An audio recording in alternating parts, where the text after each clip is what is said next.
Hey, what's up guys? So in this video I want to talk about the future movement of Natlan and the different animals that we'll have to learn how to use and solve puzzles with in Natlan. So we know that there are 3 tribes, but that we have so far. And we know there's 6 in total. So I want to get into that in this video and try to speculate what type of Saurians we'll get, what type of movement abilities they'll have, and what type of abilities will they transfer onto their characters, because we know Natlan people, they do live very closely with the type of Saurians they keep around, and they learn their different move sets. They dress kind of similar to, their outfits are made similar to how the Saurians look that they are living in cohabitation with. So we'll get into that in this video. So let's start with the different tribes in Natlan. So we have the Children of Echoes, People of the Spring, Scion of the Canopy. Then the other 3 that we'll be getting in the future that we've heard mentioned in the story so far are Collective of Plenty, Flower Feathered Clan, and Masters of a Nightwind. So we have 2 characters from Children of the Echoes, which is Shilonin and Kashina. Then we have 1 character from People of the Springs, which is Mualani, and 1 character from Scions of the Canopy, which is Kanich. And I guess if you want to count a How, Kahula How, then maybe we have 2 characters. But okay, let's get into it. So we see that each of these 3 tribes that we currently have, they have their own Saurians. So the People of the Spring have the Koalasaurs, the Scions of the Canopy have the Yumpkasaurs, and the Children of Echoes have the Tepetlosaurs. And each character we get in these tribes all share abilities from these Saurians. So for the Scions of the Canopy, we see the Yumpkasaur has this grappling hook, and it can pick up these explosive rounds and shoot them at whatever they want to shoot it at. And we see that reflected with Kanich. So Kanich has a grappling hook in his kit, and he's able to transform some type of dendro weapon into a bow and arrow type thing that can pick up some of the same things that the Yumpkasaurs can pick up, and then shoot them at an enemy. And with the 2 characters we have from Children of the Echoes, which is Shilonin and Kashina, we see that they have some type of traversal mechanic that allows them to climb cliffs and walls and all of that good stuff. And they end up being Geo, while Kanich ended up being Dendro for his Scions of the Canopy. So I'm guessing all the elements are highly tied to the tribes also.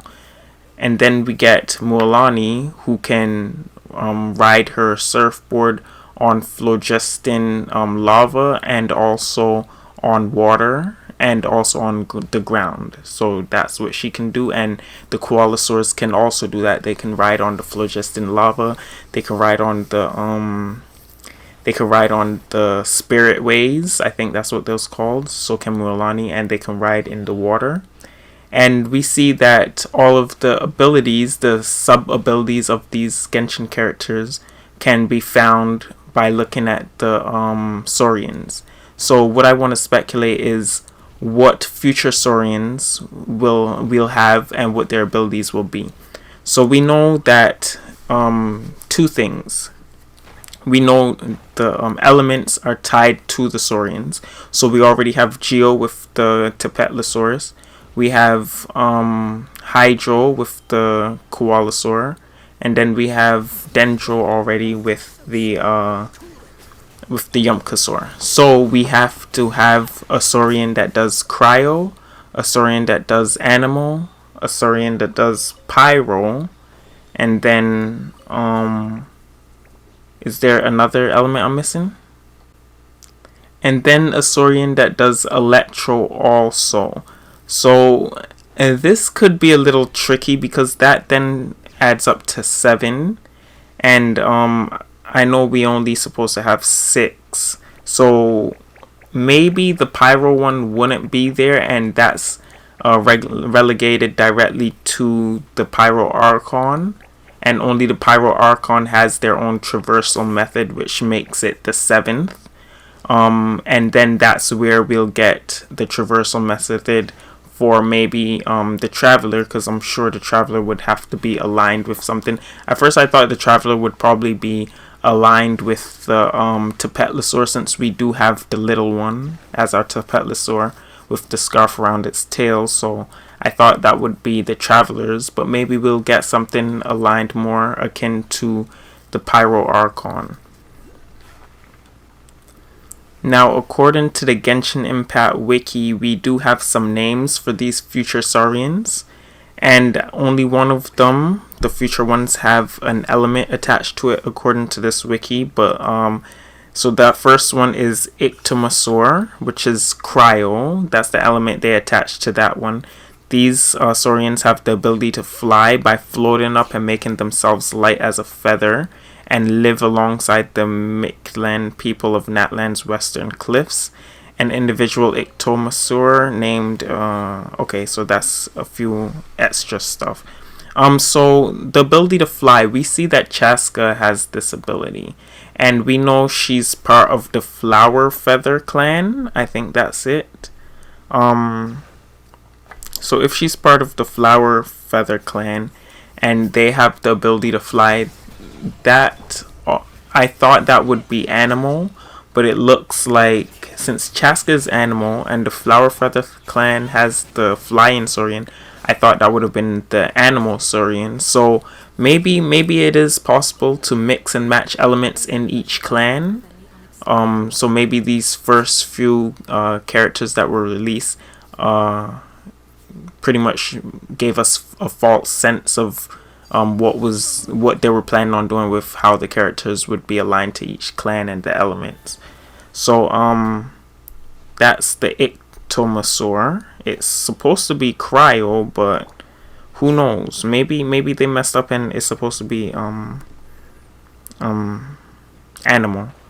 So then next we have the name Quaquasaur. They live alongside the Talolocan people in Natlan's northwestern mountain peaks. An individual Quaquasaur known as that accompanied the warrior during a campaign against the Abyss. And then there's another one, Tatankasaur.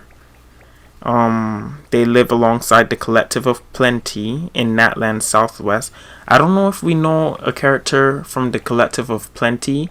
That could be Citlali. I forget what Citlali's affiliation is with, which clan, but it could be the Collective of Plenty, because we know Ororon, his affiliation is with the people, the Nightwind.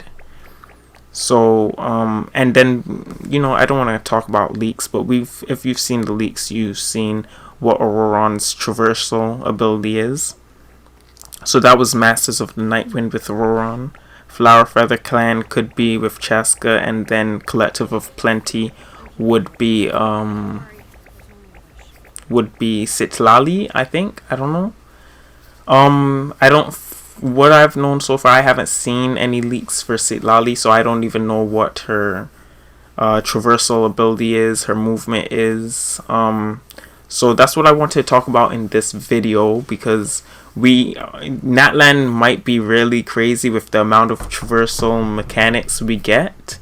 All of these characters could move about the world in such a cool way, and I feel like adding 3 more, I thought having 3 of these different traversal mechanics was a lot, but then when I realized there are 3 more clans and then all of them are gonna have their own unique traversal mechanic, that's crazy. And of course the traversal mechanic will be the best here in Natlan, but maybe I don't know. Yeah, in other regions they won't be that good, but it'll still be traversal nonetheless. I think these Natlan characters definitely power crept lots of the traversal characters we had in the past, which were generally animal characters, but then again we had some awesome ones like Yelan, which was Hydro. But yeah, that's it for this video. If you like the video, leave a like and a comment, and definitely check out my channel and watch my other videos. There's lots of videos like this on my channel, and definitely subscribe also. I'll have more videos like this in the future.